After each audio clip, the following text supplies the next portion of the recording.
بسم اللہ الرحمن الرحیم۔ آپ کے اپنے چینل کہانی منزل پر خوش آمدید۔ ایک شخص ہر روز رات کی تنہائی میں اللہ تعالیٰ کا ذکر کیا کرتا تھا۔ اس کام میں اس نے کبھی ناغہ نہ کیا۔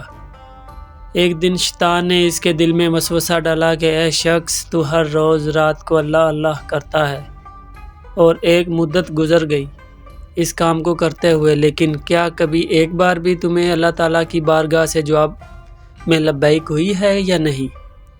تو کس عاجزی اور انکساری سے اللہ کی ضربے لگاتا ہے، لیکن بارگاہ خداوندی سے تجھے ایک جواب تک نہیں آیا۔ اس شخص کے دل میں اس خیال کا آنا تھا کہ وہ پریشان ہو گیا اور شکستہ خاطر ہو کر لیٹ گیا۔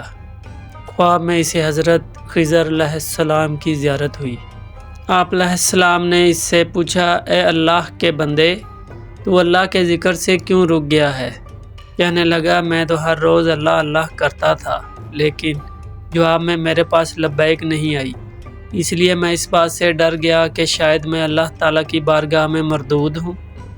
یہ سن کر حضرت خضر علیہ السلام نے فرمایا، اے شخص، اللہ پاک نے مجھ سے فرمایا کہ جا میرے اس بندے سے کہہ دو کہ تیرا اللہ اللہ کہنا میرے ہی کرم کی وجہ سے ہے۔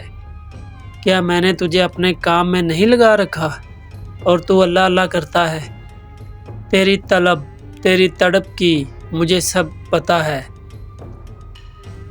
میں تجھے بھولا نہیں ہوں، نہ ہی میں نے تجھے نظر انداز کیا ہے۔ تیری ہر پکار پر اور ہر بار اللہ اللہ کہنے پر میں تجھے 1000 بار لبیک لبیک کہتا ہوں۔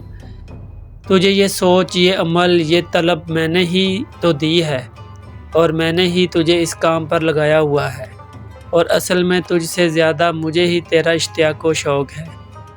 اس شخص نے جب یہ خواب دیکھا تو ہڑبڑا کر اٹھ بیٹھا اور فوراً صدق دل سے توبہ طائب ہوا، اور پھر دوبارہ اللہ تعالیٰ کے ذکر میں مشغول ہو گیا۔